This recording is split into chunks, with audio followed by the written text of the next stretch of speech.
One night in September 1768, a man called William Bolts stole through the streets of Calcutta in the pre-dawn hour. He walked past new buildings on Esplanade Row, a street built on the north edge of Calcutta's central Maidan or open ground. He crossed the courthouse and the government house and reached his destination, the council house built by the East India Company in 1764. He stood before the imposing door of the council house, the governor's official residence at the time, and pulled out a heap of notices. He hammered these notices into the door of the council house and other public buildings in Calcutta. 8 years earlier, things were very different for William Bolts. You see, in 1759, the East India Company had advertised a new post in India. It said that it was looking for people who were experienced in business. They got 13 applications. One of them was from a 20-year-old Dutchman, William Bolts. He was eager to join one of the fastest-growing international trade companies, and in India of all places, where the possibilities of making a fortune were endless. He made a strong case for himself in his application. He wrote that he was regularly bred to business almost from his childhood in a merchant's accounting house. He was also overjoyed when he was selected, and in 1760 he arrived in Calcutta. But now, 8 years later, as he walked home after hammering his notice, he knew things had come to a head with his former employers at the East India Company. As day dawned over Calcutta, people flocked to the public buildings and were met with a curious notice, part advertisement, part teaser for a newsletter. The notice asked for someone who could make and manage a printing press. But that's not all. It also said that until a printing press could be built, the public could come to a specific address between 10 and 12 every morning, read a handwritten newsletter, and take handwritten copies home. The newsletter, the notice said, contained information that would expose malpractices and corruption within the East India Company. Today we know that William Bolts's notice, posted on public buildings in Calcutta in 1768, resulted in his deportation. Why? Well, the reason was that William Bolts had threatened to bring out a newsletter, the first of its kind, that would put the East India Company in its crosshairs. Until now, what the company did and how it operated in India was a closely guarded secret. The last thing officials of the East India Company wanted was public scrutiny. While William Bolts's manuscript bulletin might not have spread far and wide, what he had done foreshadowed a massive transformation in the Bengal Presidency's public information ecosystem.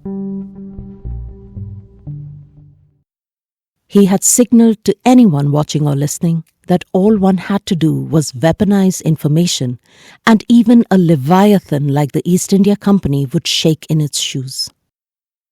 William Bolts failed to bring out a newspaper, but his story tells us a lot about how the newspaper movement eventually arrived in India 12 years later.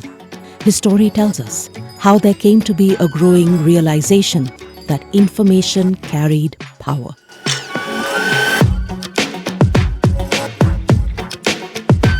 This is Reality Scribes. I am Vasundhara and And I am Sumit Chaturvedi. We are Indian journalists who in this podcast are telling you the story of the origins of Indian journalism and taking you through the history of Indian society's news and information ecosystems, our news culture, and how these have evolved over years, decades, and centuries.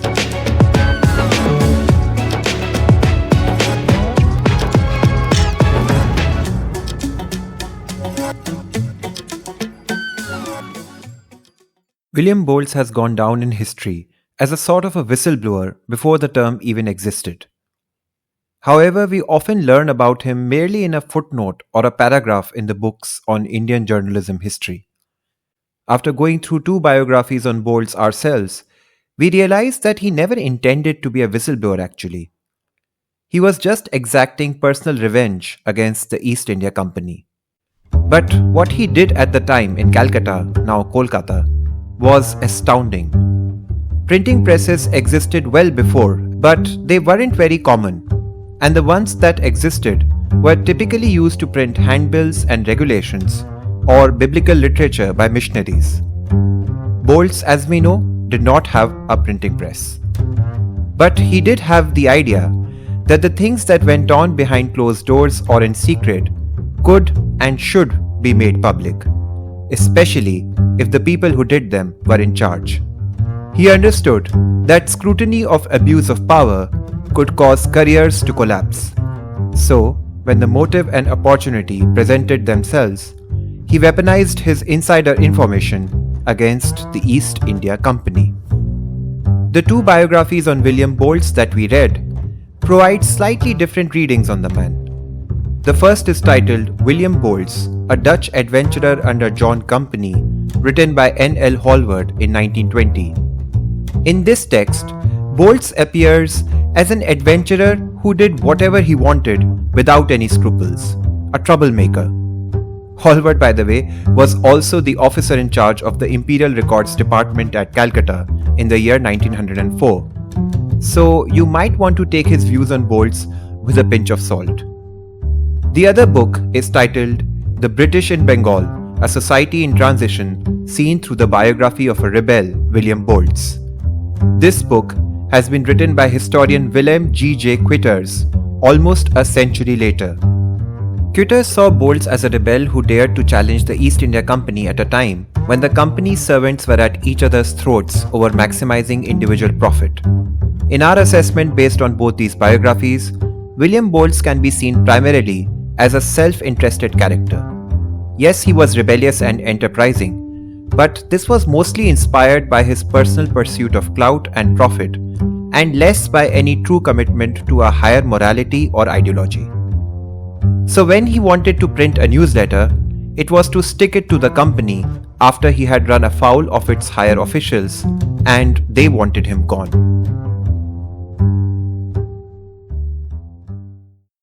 There is another thing we should lead with to situate William Bolts' story. That is the structure of the East India Company and the hierarchies that operated within it.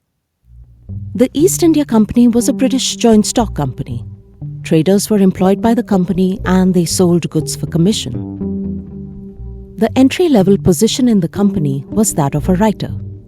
After 5 years as a writer, one got promoted to a factor. 3 years as a factor and one became a junior merchant. And by the 12th year in service, they could become a senior merchant. Bolts was directly appointed as a factor when he was recruited. According to N.L. Hallward, traders usually started their careers in the East India Company at the age of 15 or 16 years. If you do the maths, one could be a senior merchant by age 27. As one moved up the ranks, one also became more influential. 12 to 15 senior civil servants, with the Bengal governor as the president, constituted the all-important Calcutta Council, or the Council of Fort William, as it was officially called.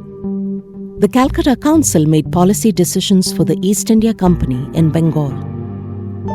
The directors of the East India Company sat in London and formed the Court of Directors. These bodies will become important in this episode as Bolts starts running afoul of them. From the time Bolts arrived in Calcutta, he stood out. He had a knack for making all the right moves. For instance, while other European traders were interested in learning Hindustani, the main language of communication between the local rulers and the Europeans, or Persian, the language of Mughal diplomacy, Bolts decided to learn Bengali. His fellow traders might have been amused at his decision, but he knew what he was doing. Knowing Bengali helped him to communicate with local people and secure better commercial deals, giving him an edge over his trade rivals. His street smarts and trade deals did not go unnoticed by company higher-ups. Soon after arriving in Bengal, he was made the secretary, accountant and treasurer of a committee which dealt with revenue collection. The ever-resourceful Bolts used his position to make connections with influential people like John Johnston and William Hay, who were both members of the Calcutta Council. Bolts was audacious, eager to network and be noticed, almost pesky, and wanted to rise in society, which he did through sheer grit and determination. However, these traits also landed him in trouble down the line. But for the time being, between 1760 and 1763, Bolts was on a high. His success in business made many senior company servants eager to partner with him in private trade. Harry Verelst, another member of the Calcutta Council, took him under his wing. When a position for a young company servant opened up at Chittagong, where Verelst was stationed, he recommended Bolts's name for it. Chittagong was an inland trading post that offered lucrative opportunities for company servants. Bolts got the appointment in December 1761, but he had to wait for a few months before officially joining. For the time being, he stayed put in Calcutta and assisted Harry Verelst remotely. Their friendship, however, would not last because Verelst, while in Chittagong, requested Bolts to lend some money to two of his female guests in Calcutta and charge it to Verelst's account, but Bolts never gave the money to the ladies. Verelst ended up harboring deep animosity for Bolts, but this setback did not bother Bolts too much. In a matter of only a few months, he entered into an equal partnership with John Johnston and William Hay, which was actually even better because you see, Johnston and Hay also controlled the majority votes in the council and consequently the decision making in it. Bolts's partnership with Johnston and Hay reaped great dividends for him. By 1763, his share of the capital in their trade amounted to £22,000. The trio profited massively from salt farming and other trade, specifically from two districts, Midnapur and Burdwan, both places where John Johnston had been the company's official resident.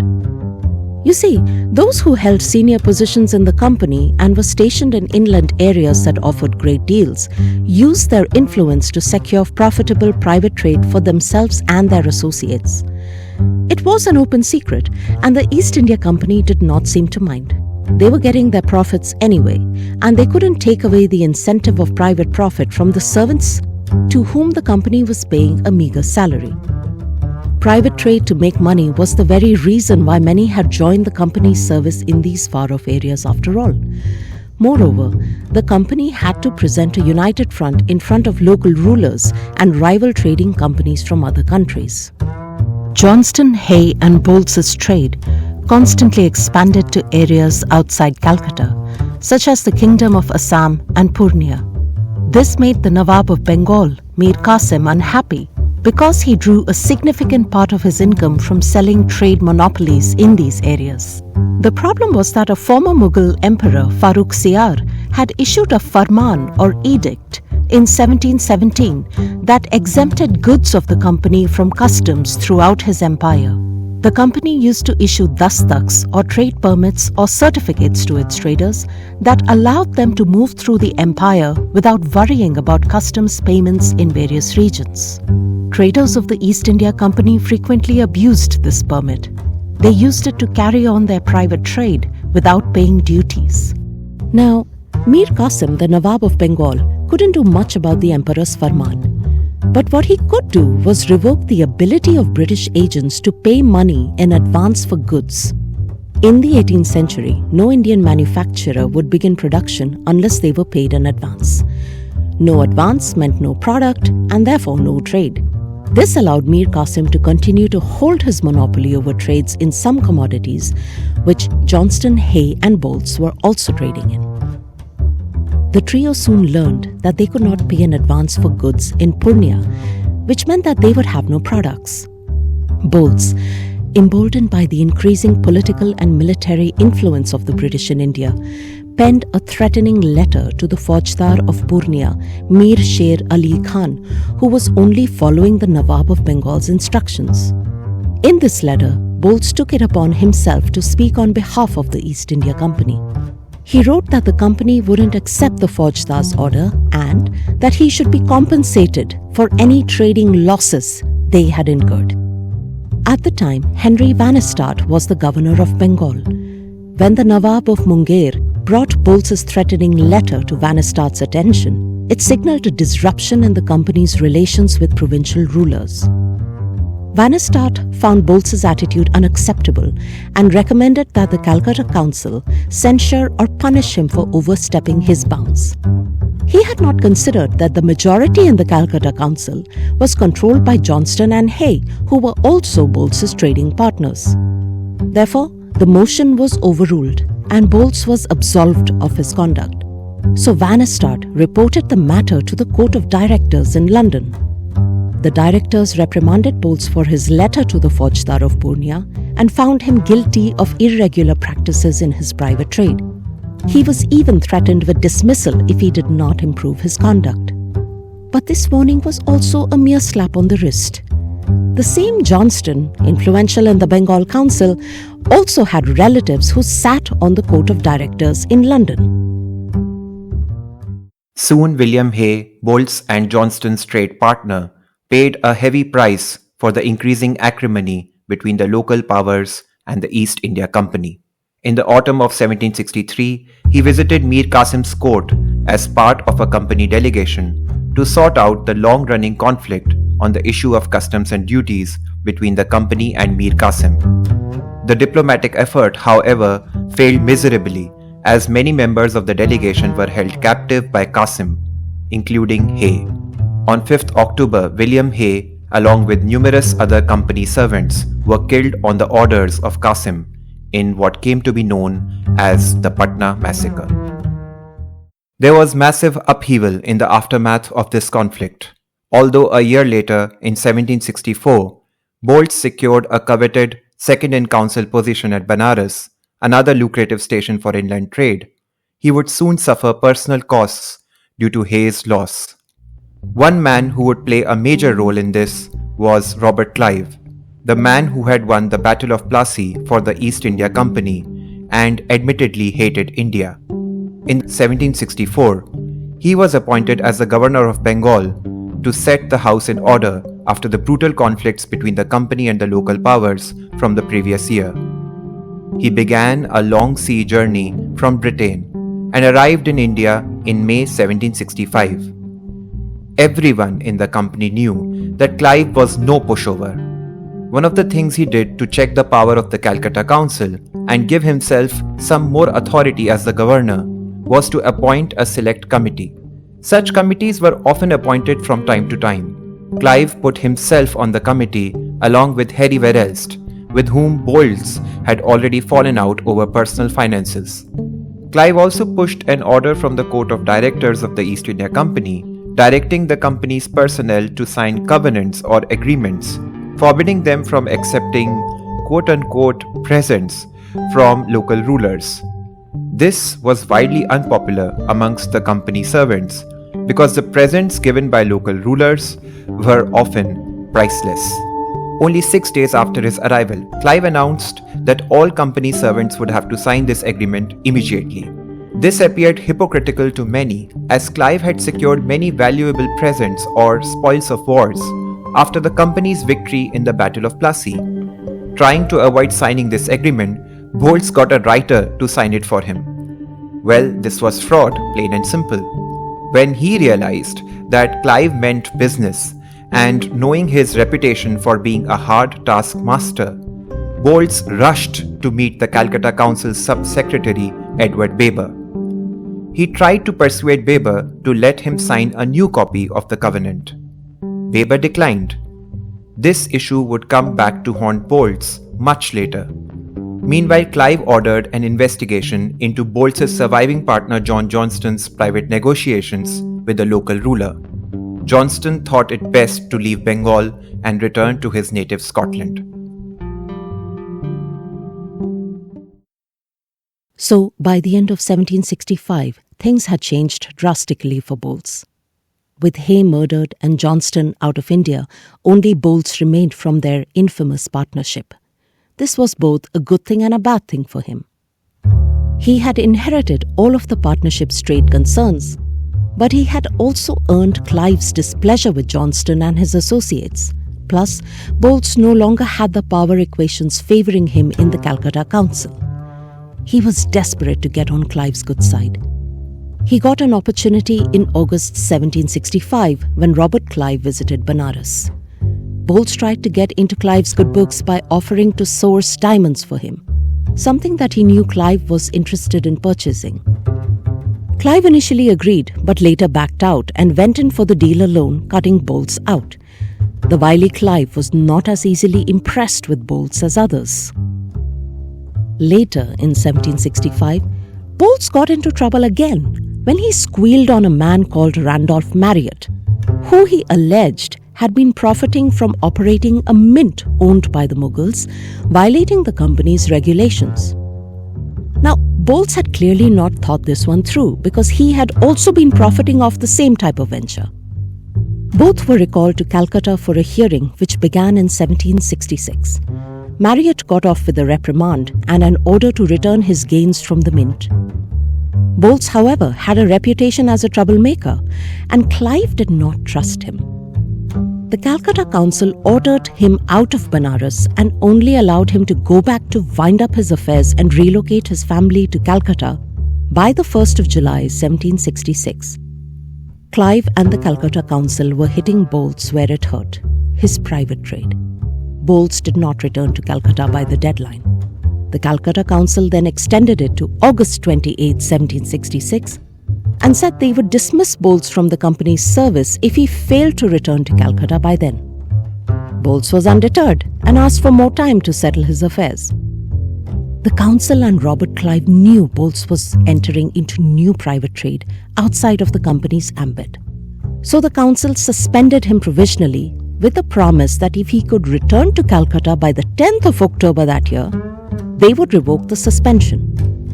The Calcutta Council wanted him out of Benares and under their direct supervision. So they offered Bolts a carrot, as they could see sticks and stones were not working on him. They appointed Bolts as an alderman of the Mayor's Court, a British judicial court in Calcutta. William Quitters writes that even the Court of Directors in London were surprised by this appointment. He suggests that the appointment could have been like a peace offering from the Calcutta Council, or it was a trick to keep Bolts in Calcutta. Plus, refusal to accept the appointment of alderman could lead to suspension from service or even a fine. But perhaps the council didn't realize that the position of alderman had some advantages too. Aldermen could not be dismissed like other company servants because the position came under the King's Charter. A majority decision of the council was required to remove aldermen from their position, which they could also appeal against. Moreover, while company servants couldn't stay in India after their dismissal, an alderman could claim the right to reside there irrespective of the council's permission.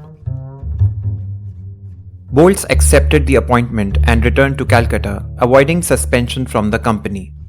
However, soon after, he turned in his resignation as the company servant while keeping his position as the alderman. He accompanied his resignation with an open criticism of the company's government at Calcutta. His criticism was ignored, his resignation was accepted.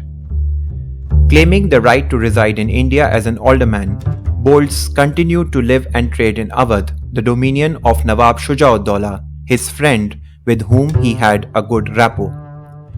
This deeply concerned and disturbed the Calcutta Council. Bolts was still an alderman after all. Even after his resignation as a trader, Bolts continued to use the company's dastaks or trade permits that had previously been issued to him to carry on his trade duty-free.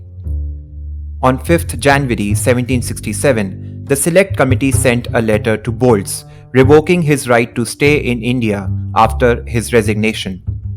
He did not respond for a whole month.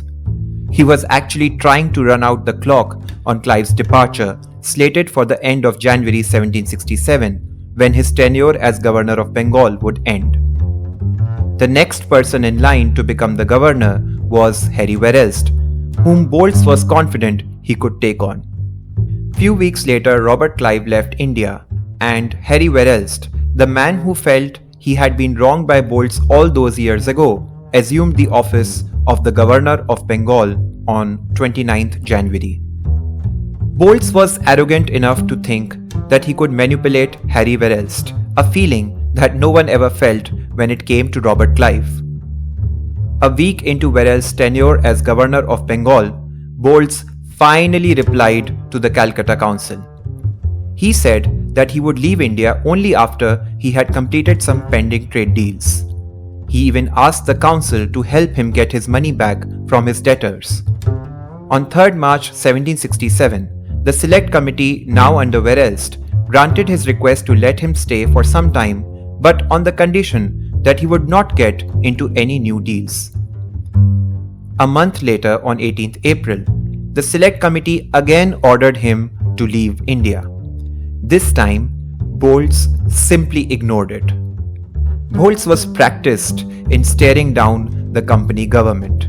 He knew if he did not blink, they would.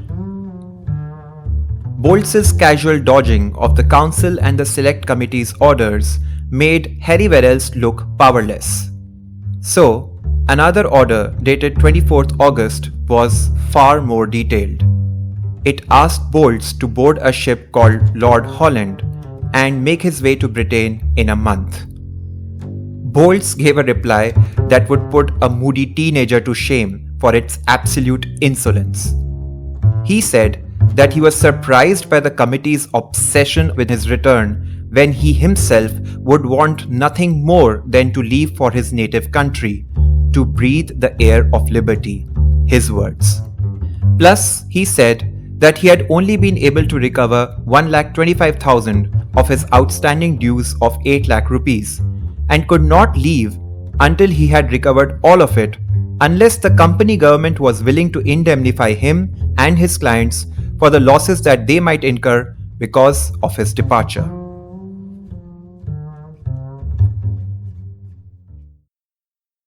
By now, it was crystal clear to the Calcutta Council that appointing Bowles as an alderman had been a huge mistake. He was using his position to be openly disobedient and enrich himself. So the next logical step for them was to remove him from this position. They asked the mayor's court to look for another alderman in Bowles's place. But Bowles managed to convince his fellow aldermen at the court to oppose this request. So the mayor's court told the council that they would look for another alderman once Bowles's seat fell vacant. Bowles was now further emboldened and issued an ultimatum to the Calcutta Council. He told them that he wasn't going anywhere unless he was allowed to recover his dues or be indemnified for the same. Harry Verrall's, already financially and socially wounded by Bowles years earlier, could no longer stand this insubordination. In November 1767, the Calcutta Council for the first time threatened Bowles with arrest and deportation if he did not obey its orders and leave India on his own accord. Battle lines had been drawn. In February 1768, Harry Verrall's wrote to Raja Balwant Singh, the Raja of Benares, and Nawab Shuja-ud-Dawla to arrest 4 Armenians and a Bengali person who were all Bowles's agents, as they had no right to reside in those respective dominions. Through his connections in the Nawab's court, Bowles managed to get his hands on Verrall's letter to the Nawab. He wrote to Verrall's and the Select Committee, pointing out the illegality of their conduct. The committee tried to downplay Bowles's charges, but he shot back and told Verrall's that he was not to be trifled with. He also warned them that he would soon force the secrets of the Select Committee into the light. Now this is where Bowles' story becomes vital for this podcast. Bowles knew that the East India Company and its officials, even at the highest levels, were corrupt. After all, he himself had been party to this corruption. He also knew that he needed proof, and the way to do this was to tie up the Calcutta Council in litigation so that the legal proceedings would become a matter of record. The first thing he did was to get the official copies of all council proceedings related to him.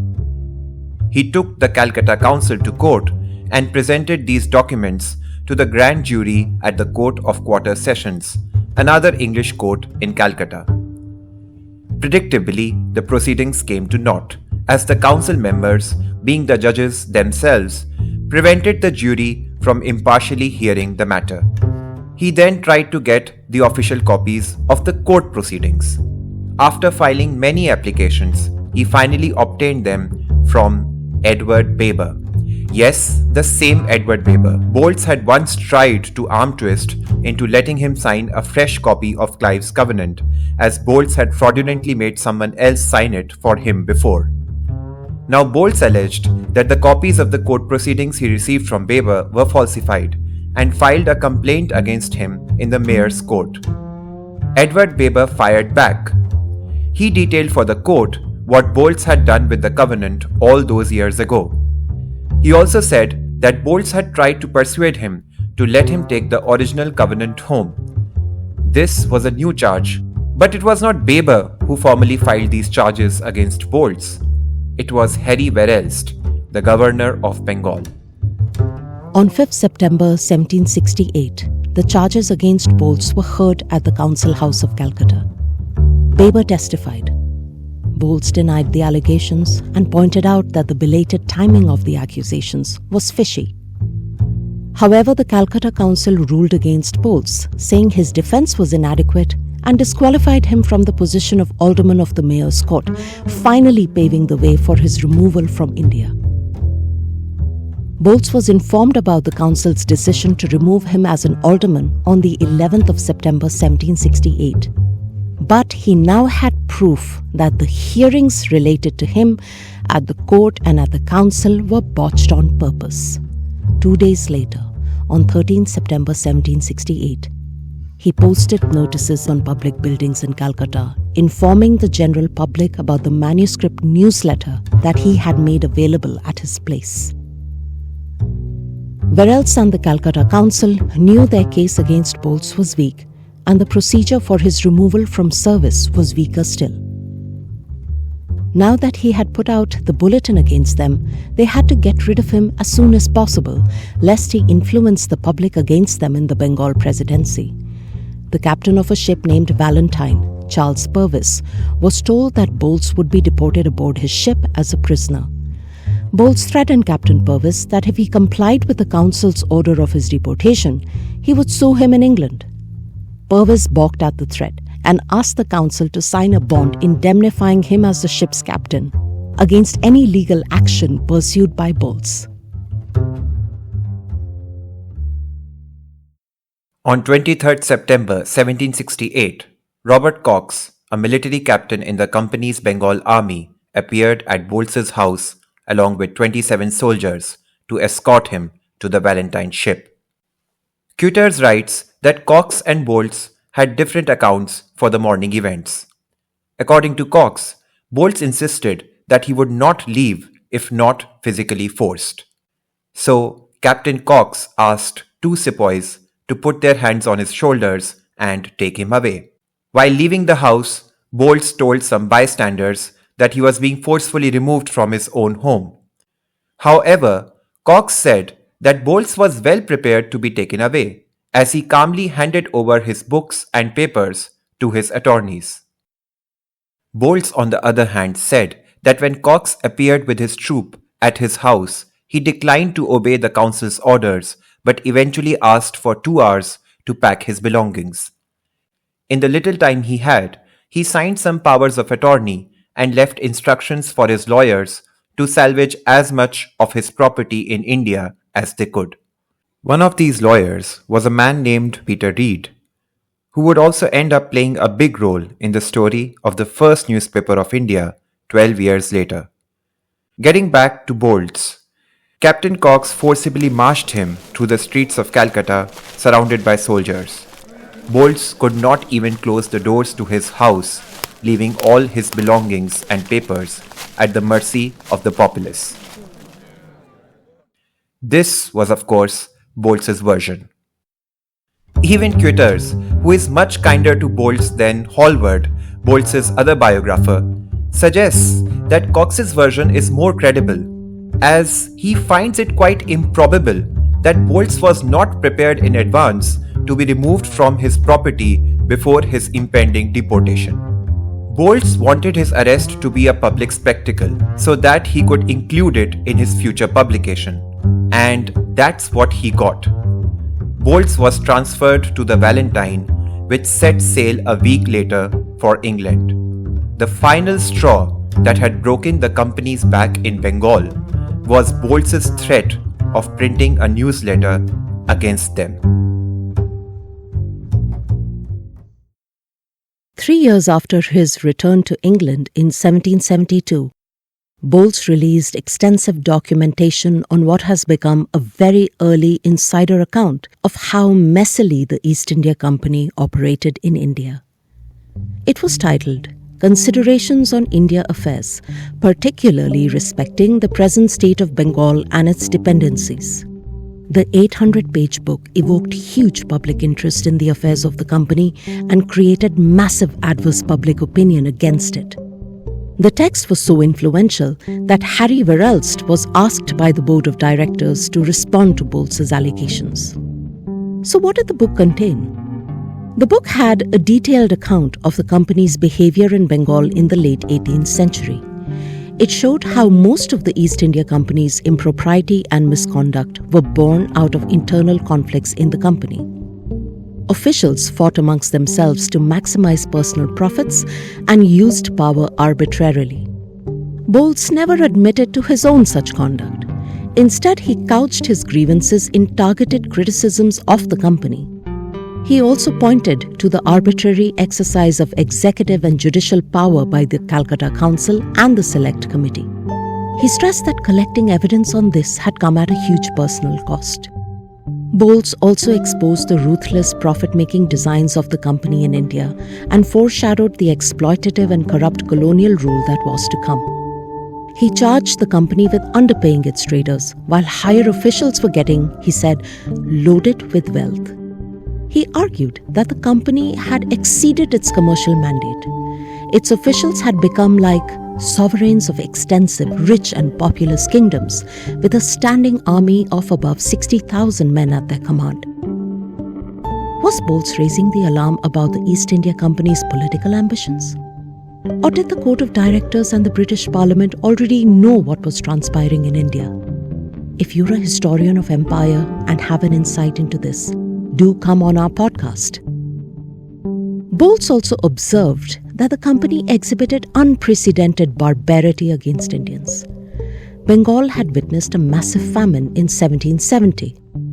Bolts said that the company's policies were exacerbating the miseries of the impoverished people who unsuccessfully looked to the company to alleviate their plight. Now, this concern was not as humanistic as it may appear. Bolts knew his audience was the British political class, and what he was arguing was that industrious and hardworking Indians were essential for the profits of the company.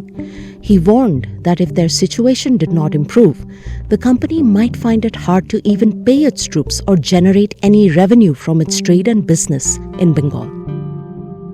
He also stated that had there been proper management of the company's affairs in the provinces of Bengal, Bihar and then Orissa, now Odisha, by 1765, the company could have been collecting up to £6 million per annum in revenue. Instead, it made roughly half of that amount. He credited this deficiency to the plunder and oppression that the administration was occupied with. He further alleged that the higher-ups were in cahoots with local rulers, engaging in corruption and amassing wealth for themselves. He called them Nawab makers, implying that they were appointing titular heads of their own choosing who would assist them in their corruption. And then he went a step further to call the Court of Directors in London the makers of Nawab makers. What Bolts achieved with his publication in Britain is significant because he was able to mobilize public opinion against a global trading company. But if we think about the notice he posted on the public buildings and the handwritten newsletter that he made available in Calcutta in 1768, he was doing far more than just indulging in personal criticism of the East India Company. His manuscript newsletter evoked interest because it showed a primarily European audience that there were things going on behind the scenes in the company presidency in Calcutta that they did not know about. And if a few copies of a handwritten newsletter had the potential to do that, how much more damaging could a printed newspaper be? As Margarita Barnes, the author of the 1940 book The Indian Press, A History of the Growth of Public Opinion in India, has written, that is what Boltz was trying to do. He was taking the first definitive step towards starting a newspaper in India. A newspaper that could further spread the seeds of dissent within a waiting audience. The company officials knew that public scrutiny would expose the long-standing fault lines within the company ranks and hurt the perceived careful cohesion that the company often showed to local rulers and other foreign powers present in India at the time. While the printed newspaper could never materialize in 1768, the medium of the pamphlet and the handwritten newsletter were no less significant themselves because they represented the prevalent culture of mobilization of public opinion in those times.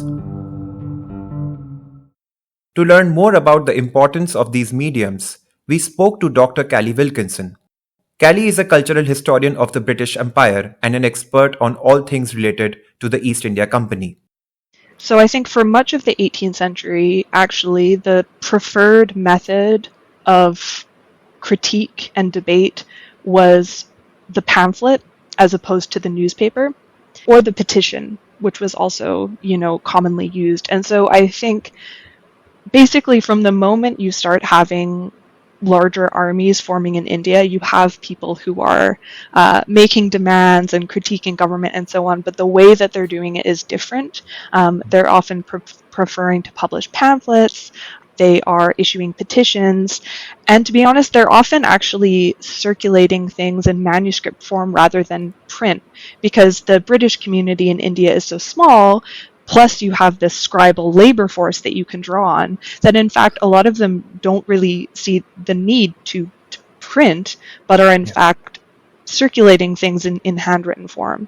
So I think that in the 18th century in India, you have a lot of blurring between print and manuscript, where to publish something doesn't necessarily mean that you print it in the way that we think about today.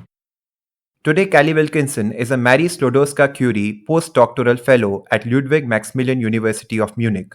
In 2023, she released a book titled Empire of Influence, The East India Company and the Making of Indirect Rule. Her most recent work is on the East India Company's military. You will also hear more from her in our future episodes. What Callie says about the blurring of lines between print and manuscript reminds us of what Aparajita told us in the previous episode. The manuscript form of gathering and spreading information wasn't new to the Indian information ecosystem. As we mentioned in the last episode, manuscript newsletters or akhbarats were circulated in the Mughal courts. However, Boltz's newsletter was in the public domain, though this public was mostly European at the time. When Boltz signaled his intention to acquire a printing press in that bulletin that he posted, everyone knew that he wished to go further. Had he not been deported, he might have started the first proper newspaper in India. His handwritten newsletter was a segue between the old way of recording news in written hand and the new emergent form of print that rested on a machine. The idea of a modern newspaper was not alien to Boltz. Benedict Anderson, author of the book Imagined Communities, whom we also referred to in our previous episode, has extensively dwelt upon the history of print culture. In his book, he has written that the origins of the modern newspaper lie in the Dutch gazettes of the late 17th century. Perhaps Boltz's Dutch heritage had a role to play in his understanding of the significance of the printed word in mobilizing public opinion. However, to mobilize public opinion, there needs to be a public capable of being mobilized. As Callie suggests, during the late 18th century, a small British public was being built in India. It seems all things were coming together for the newspaper movement to take shape in India. Though it did not quite work out with Boltz, it was only a matter of time that an Indian newspaper would see the light of day. Incidentally, a new category of entrepreneurs was emerging globally at the end of 18th century. These were printers who saw money in the news business. Benedict Anderson called them printer journalists. Anderson wrote that newspapers became a popular category of print material only in the 18th century. Printers starting new presses always included a paper in their productions to which they were usually the main contributor, even the sole contributor. While this was initially a North American phenomena, it was only a matter of time until printer journalists from Europe began making their way to colonized lands in Asia and Africa. Many of these printer journalists carried inner worlds of meaning and understanding and were often guided by their life experiences and morality. Most of these men are forgotten today. Most of their printed materials have not survived.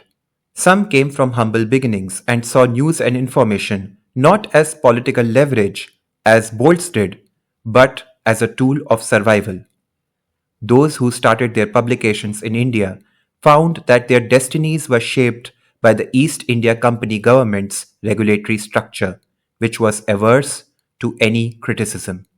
Little did they know that their isolated and early forays into journalism and their struggles against the company's censorship would pave way for how journalism would evolve in India.